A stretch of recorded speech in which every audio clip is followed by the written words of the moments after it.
ఉండేటువంటి సిద్ధగొండ రాజు,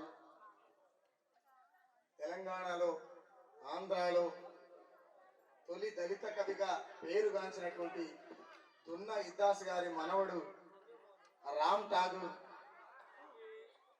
నాకు అత్యంత ప్రేమికుడైనటువంటి మా అన్న, నా పక్క జిల్లా అయినటువంటి ఇబ్రాహీంపట్నానికి చెందినటువంటి మా అన్న, మా సతీష్ అన్న, జుట్టు సతీష్ అన్న,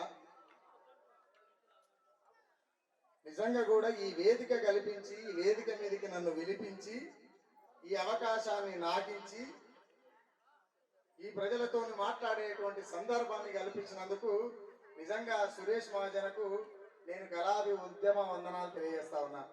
గట్టిగా నాకేం కొట్టకూరు, సురేష్ కొట్టుకో సార్ సపోర్ట్. సురేష్ మీ ఊరేగా, మీ ఊరేనా కదా? గట్టిగా మాట్లాడరు సార్, మాట్లాడతా లేకపోతే మైకి చెడిపోతా. సురేష్ మీవేనా? మీ ఎంతమందికి తెలుసు అంతమంది చేతులు లేవడరు, లేకపోతే ఏమవుతుంది, ఇవ్వడనా? అయితే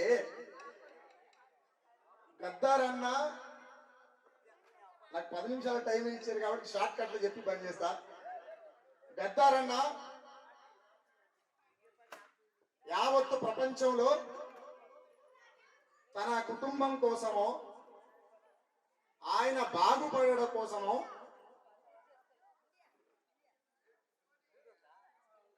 ఆయన బాగు కోసమో ఆయన కుటుంబ స్వలాభం కోసమో ఏ రోజు కూడా ఆయన పాట వాడలే. సరే చివరి దేశాలో ఏం జరిగిందనే విషయాన్ని పక్కన పెడితే సత్యనారాయణ గురించి మనం తప్పులు మాట్లాడు కంటే ఆయన చేసినటువంటి త్యాగాలు మాట్లాడమే కరెక్ట్ కాబట్టి ఆ త్యాగాల గురించే మాట్లాడతాం. గద్దారన్న పాట జననాట్య మండలి గుండె సప్పుడు అనేటువంటి క్యాసెట్ లో నుంచి పాట వింటున్నటువంటి సందర్భంలో ఏ ఊర్లో గద్దారన్న పాటిన్నా వీళ్ళు నక్సలైట్లు, వీళ్ళు ఎర్రన్నలు, వీళ్ళు కమ్యూనిస్టులు అని పట్టుకపోయి జైళ్ళల్లో పెట్టి ఈపులంతా వలగొట్టినటువంటి సందర్భాన్ని చూసిన కాబట్టి ఈ వేదిక వీళ్ళకి వచ్చిన కమ్యూనిస్టుల పాట ఎర్ర జెండా పాటలుంటే జైళ్ళల్లో పెట్టి దెబ్బలు కొట్టేటువంటి పరిస్థితిని చూసినాం. ఆయన తనువెల్ల తూటాలు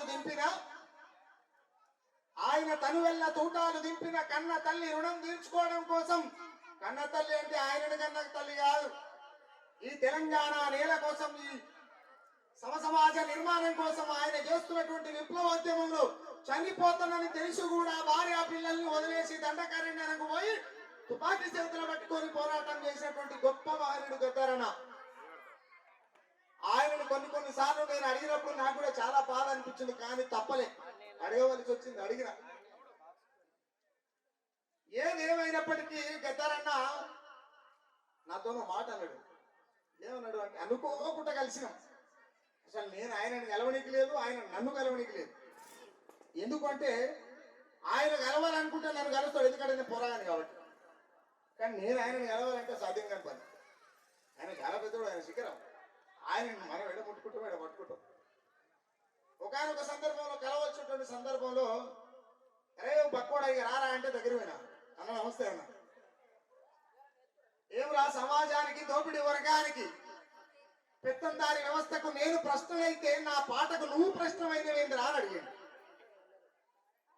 అట్లేం లేదన్నా, నేనేమన్నా తప్పు రాసిన్నా అన్న, చేతులు కట్టుకొని అన్నా నేనేమన్నా తప్పు రాసిన్నా అని అడిగిన తర్వాత ఆయన నోట్లకి ఇంకో మాట రాలే, ఏదో భుజం మీద చేసి పెట్టారు, 2 దెబ్బలు వేసి సరే అని చెప్పి కార్యక్రమం వెళ్ళిపోయాడు.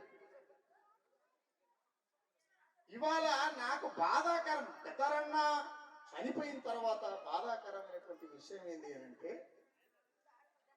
తెలంగాణలో గద్దారన్నకు అందరూ వారసులే. తెలంగాణలో గద్దారన్నకు అందరూ వారసులు. మరి వారసులు కానోళ్ళు ఎవరయ్యా?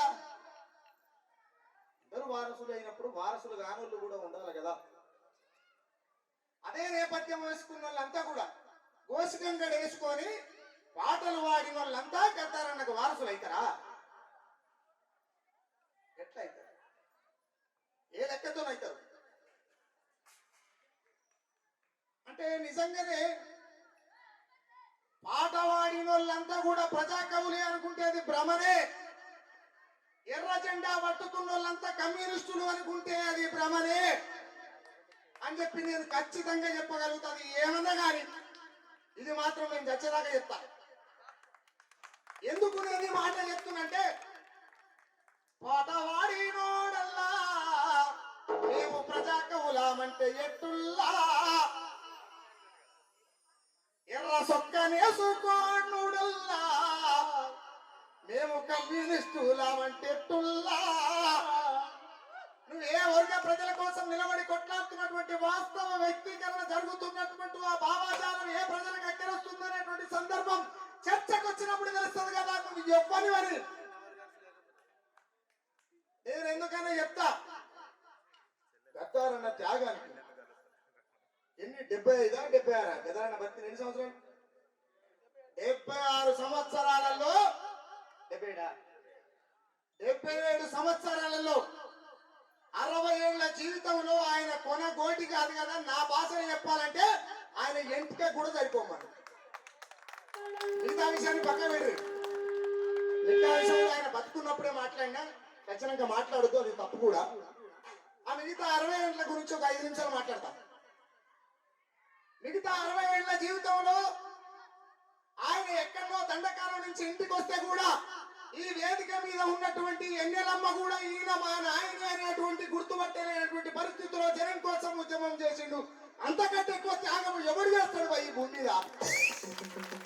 ఈ వేదిక మీద ఉన్న ఎన్నెలమ్మనే ఈయన మా నాయనేనా అని తలుపు దగ్గర వస్తున్నటువంటి చరిత్ర ఉన్నది గద్దారన్నకు. ఇంత దౌర్భాగ్యమే. ఎవరి కోసం బతికిండు ఆయన? ఈ చరిత్రను ఎవరు మాట్లాడారు? సభలు పెడతాం మస్తుగా, పాటలు పాడతాం మస్తుగా, నేను కూడా వాడిపోతుంది గద్దారన్న సూపర్ డూపర్. అది కాదు కదా.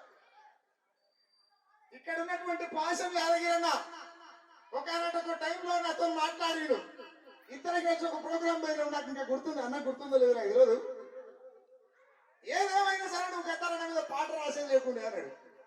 నేను అన్నా ఆ రోజు ఏమన్నా అంటే, గద్దారన్నని విమర్శించడం కాదు అన్నా, గద్దారన్న లేకపోతే, గద్దారన్న గాత్రం ఈ భూమి మీద వినబడకపోతే, గద్దారన్న సూత్రం మా చెవిలో పడకపోతే, గద్దారన్న మాట మాకు కనబడకపోతే, గద్దారన్న మాట ఆట మాకెదురు పడకపోతే ఇలాంటి సుక్కరామనరసయ్య పుట్టేటోడు కాదని చెప్పి మా పాశం యాదగిరి అన్నకు నేను 2-3 సంవత్సరాల క్రితమే చెప్పిన.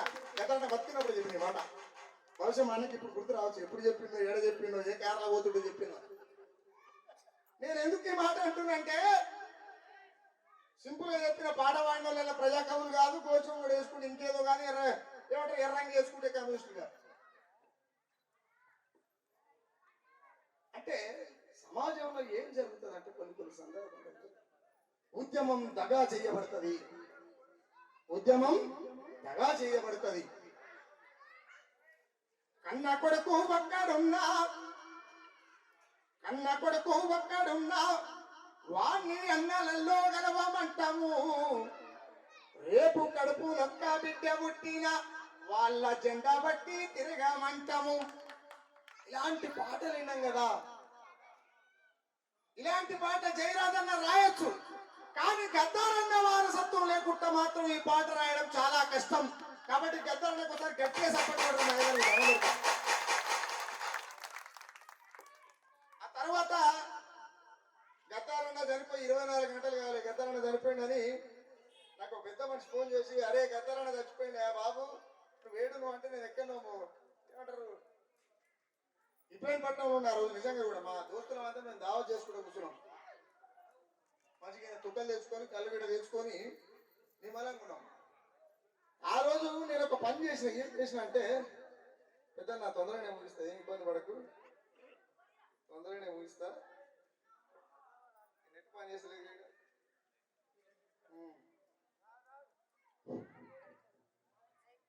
జనం గుండెలా సప్పుడు డప్పుకు నిప్పుల సగలై మోగిని ఉంది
అప్పటికే చదువుకున్నాడు. ఆయనకు తెలుసు ఎన్కౌంటర్ జరుగుతుంది, నన్ను చంపుతారన్న విషయం ఆయనకు క్లారిటీ తెలుసు. ప్రాణం పోయిన పర్వాలేదని పక్కనే ఉంది మాట. ప్రాణం పోయిన పర్వాలేదని పక్కనే ఉంది మాట. ప్రాణం పోయిన పర్వాలేదని పక్కనే ఉంది మాట. ఆ విష్ణు కొడుకులు పుట్టకు తింటను అన్న కడుపున నూట. సలామో సలామో మా గంగారన్నకు సలామో. సలామో సలామో మా గంగారన్నకు సలామో. సలామో సలామో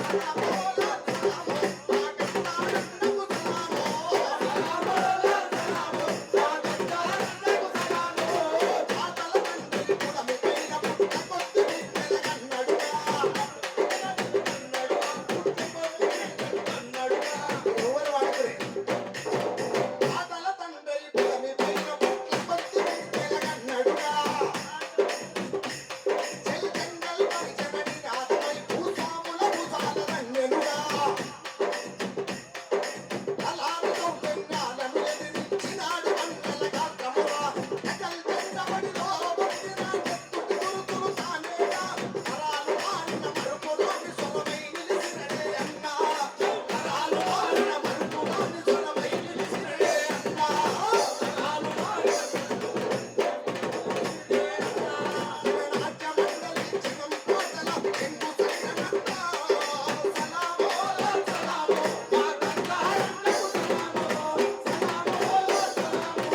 గద్దరన్న సభ కాబట్టి టైం పడుతుంది, ఇబ్బంది పడకూడదు. లేదు టైం లేదంటే దిగి వెళ్ళిపోతే ఇబ్బంది లేదు. ఆయన ఒక మాట చెప్పుకుంటా కాబట్టి అందుకే అడుగుతున్నా.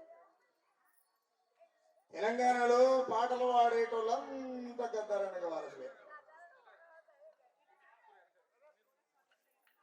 తెలంగాణలో పాట పాడేటోళ్ళు, ఆటలాడేటోళ్ళు, రాసేటోళ్ళు, కొట్టేటోళ్ళు, దుంకేటోళ్ళు, ఎగిరేటోళ్ళు, అటుగానోళ్ళు ఇటుగానోళ్ళు అందరికీ అమ్మ గద్దరన్నకి వారసులేనట. గద్దరన్న లాగా ఒక్క గంట అయినా బతకగలుగుతాం అబ్బాయి, మనకు అర్థం కాదు. కడుపులో పుట్టిన పిల్లలే తండ్రిని గుర్తుపట్టలేనటువంటి పరిస్థితిలో విప్లవోద్యములు ఆయన పనిచేసిందంటే ఆయనకు ఒక గంట అయినా సరిపోతామా మనం? సరిపోతామా? సరిపోం కదా.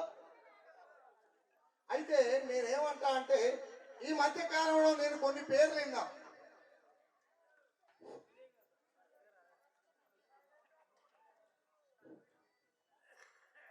ఈ మధ్య కాలంలో నేను కొన్ని పేర్లు విన్నా. ఈ మాట ఈ 2 నిమిషాల టైం ఎందుకు అడిగినంటే ఈ 2 నిమిషాల టైంని మహాజన సురేష్ని ఎందుకు అడిగినా అంటే ఈ మధ్య కాలంలో నేను కొన్ని పేర్లు విన్నా. నాకు టైం దొరకడం లేదు, నా పని మీద నేనే ఉంటా. ఈ మధ్య కాలంలో యుద్ధం ఎవరి కోసం అని ఒక సినిమా తీస్తా ఉన్నా.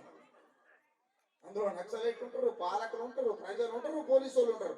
మరి అందరి ప్రజల కోసమే అయినప్పుడు ఈ ఎన్కౌంటర్లు ఎందుకు జరుగుతున్నాయి భయ్? నాకు అర్థం కాదు. ఏదో పిచ్చుకోసం అందరు ప్రజల కోసమే అంటారు. పాలకులు ప్రజల కోసమే, రక్షక భటులు ప్రజల కోసమే, నక్సలైట్లు ప్రజల కోసమే, ప్రజలు ప్రజల కోసం. మరి యుద్ధం ఎందుకు? ఈ పూటకి ఎన్కౌంటర్లు ఎందుకు? అసలు ఈ ఎన్కౌంటర్లు ఎందుకు రా భయ్? నాకు అర్థం కాదు. అందుకనే యుద్ధం ఎవరి కోసం అని ఒక సినిమా తీస్తున్నాను. నేను ఈ సందర్భంలో మాట్లాడుతున్నటువంటి సందర్భంలో అక్కడక్కడ చూస్తున్నటువంటి సందర్భంలో గోసిగొంగడు అంటే ఏందో తెలియదు, కాళ్లకు గజ్జలు ఎట్లా కట్టుకోవాలో తెలియదు, గతారన్న కట్టుకున్నట్టు బొటన వేలకు ఎర్రగుడ్డ ఎట్ట కట్టుకోవాలో తెలియదు. మనుషులంతా సమాజం నిర్మాణం కోసం నడవాలి అనుకున్నటువంటి ఆయన పట్టుకున్నటువంటి చేతుకున్న కర్ర చెండాల సంగతో తెలియదు. కానీ గద్దారన్న పేర్లు పెట్టుకుంటారు, గద్దారన్న వారసులు అవుతారు. ఒక్కటి మాత్రం చెప్తా ఈ వేదిక నుంచి, రామనరసింహ అంటే అన్ని తిట్టపాటలు రాస్తాడు, అందరికి తిడతాడు. రామనరసింహ మస్తు కోపం ఉంటాడు, నాకు అసలు కోపం ఉండదు ఆయన.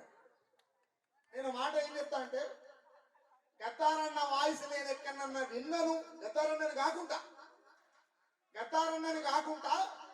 గద్దారన్న వాయిస్ నేను ఎక్కడన్నా వింటా అనుకుంటే నేను ఎవరినో చూకడం కోసమో లేకపోతే ఎవరినో మెప్పు కోసమో వాడెవడవద్దు పొద్దుగాల మెడల దండేస్తుడు అని చెప్పా, ఏదున్నా ఓపెన్ గానే చెప్తా.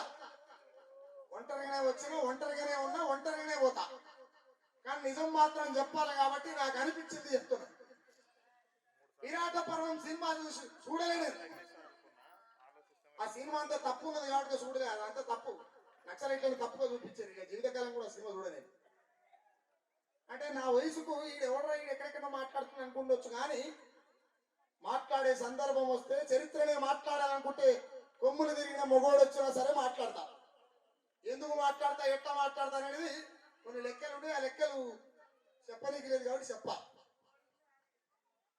గద్దారన్న వాయిస్ తెలంగాణలో, ఆంధ్రలో, ప్రపంచంలో ఎక్కడన్నా కనబడుతుంది అంటే మీకు తెలిసిన నోరేదో చెప్పు. మీరు చెప్పిన తర్వాత నేను ముచ్చడి చెప్తా.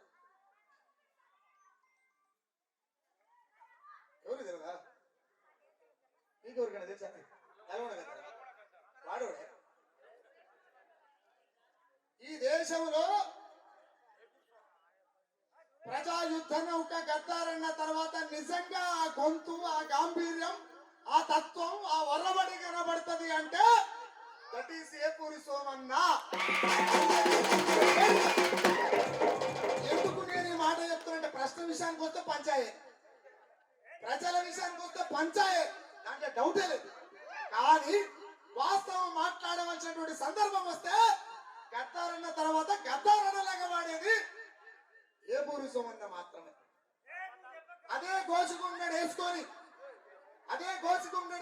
పల్లె తిరిగిన సోమన్న ఇవాళ అదే గద్దారన్న పేరు పెట్టుకున్నటువంటి కాసాల నర్సిరెడ్డి మా గద్దారన్న లేక గోసి పెట్టుకొని బరిబత్తల ఓ గొంగడు వేసుకొని తిరగగలుగుతావా? అది సోమన్నకు మాత్రమే సాధ్యమవుతుంది, అని కాదు. ఆ తర్వాత ఆ వారసత్వాన్ని ఏమైనా కొనసాగించాలనుకుంటే ఇవాళ ఇక్కడ సభ పెట్టి ఆయన ఉన్నాడు కదా, ఇలా సభ పెట్టి ఆయన ఉన్నాడు కదా సురేష్ మహాజన, ఆయనకు సాధ్యం అవుతుంది. ఏదో చిన్నగా బాగుతుండిగా, చిన్నగా బాగుడు కాదు, గట్టిగానే బాగు. గద్దారన్న వారసుడు అంటే ఆపేటోడు ఉన్నాడు, అడిగేటోడు ఉన్నాడు. కాబట్టి నేనేం చెప్తా, విప్లవారణ తీరులారా, చారు బాబు వారసులారా, విప్లవారణ తీరులారా, చారు బాబు వారసులారా, విప్లవారణ తీరులారా, చారు బాబు వారసులారా, విప్లవారణ తీరులారా, చారు బాబు వారసులారా, అది పెరుగని తీరులారా, అసలు వాసిన అమరులారా,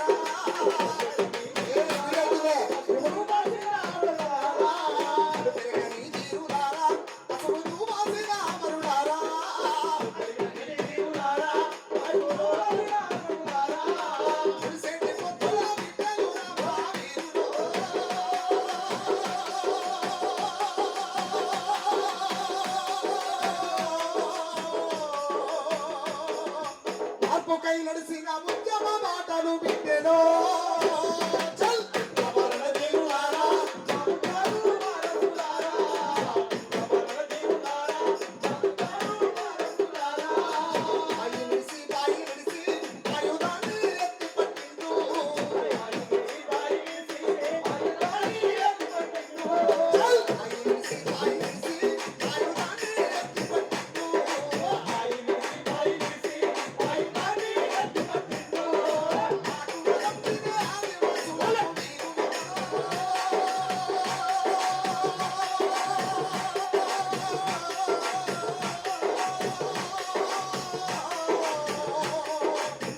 చాకులాగా మీరు తీర్చిదిద్దినారు సూర్యులో.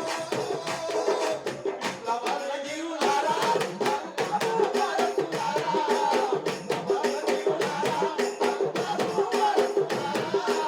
పట్టబట్టారాని కొరకు ప్రాణం పోతుందని తెలుసు కూడా పాట పాడింది ఏకైక వ్యక్తి గద్దారన్న. గద్దారన్న త్యాగం నేనేదో పాట రాసినని ఆయన బతుకున్నప్పుడే మాట్లాడిన ముచ్చట వదిలిపెడదు. ఖచ్చితంగా మాట్లాడదు ఎవరి గురించి. మనకేమైనా దమ్ముంటే నిజంగానే మనం మాట్లాడాలనుకున్నప్పుడు బతుకున్నప్పుడే మాట్లాడాలి. బతుకున్నప్పుడు ఎంతో మాట్లాడినా కదా నేను వదిలేదాం. నిజంగానే అరకబట్టారాని కొరకు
ఇచ్చినందుకు సురేష్ మహాజనకు గద్దారన్న వారసత్వాన్ని ముందుకు తీసుకుపోతాడని ప్రగాఢంగా నమ్ముతూ ఆ నమ్మకంతో ఇలాగ వచ్చిన సురేష్ అన్న, నువ్వు గనక ఇది ఏడ తూచ తప్పినా ఇదే శుక్రరావు నడిచే పాట రాసాడు గుర్తుపెట్టుకో బాగా.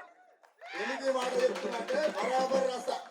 నాకు ఆంక్షలు లేవు, కట్టుబాట్లు లేవు, నన్ను అడిగేటోడు లేడు, నన్ను ఆపేటోడు లేడు అని నేనే. నన్ను ఒకవేళ ఆపాలనుకుంటే ఎవరు ఆపాలి? నన్ను ఆపాలనుకుంటే నా పిల్లలే ఆపాలి. నన్ను ఆపడం లేడు భూమిగా. అలాంటి నా భార్య కూడా నిజం మాట్లాడిపోను ఆయన సస్తం ఒకనాడు అని చెప్పి మాట్లాడుతుంది. కాబట్టి నిజంగా కూడా నేను సత్యదాకా కూడా జనం ఏమంటే ఉంటా, జనం పాటలు ఏమంటే అవకాశం ఇచ్చినందుకు ధన్యవాదాలు.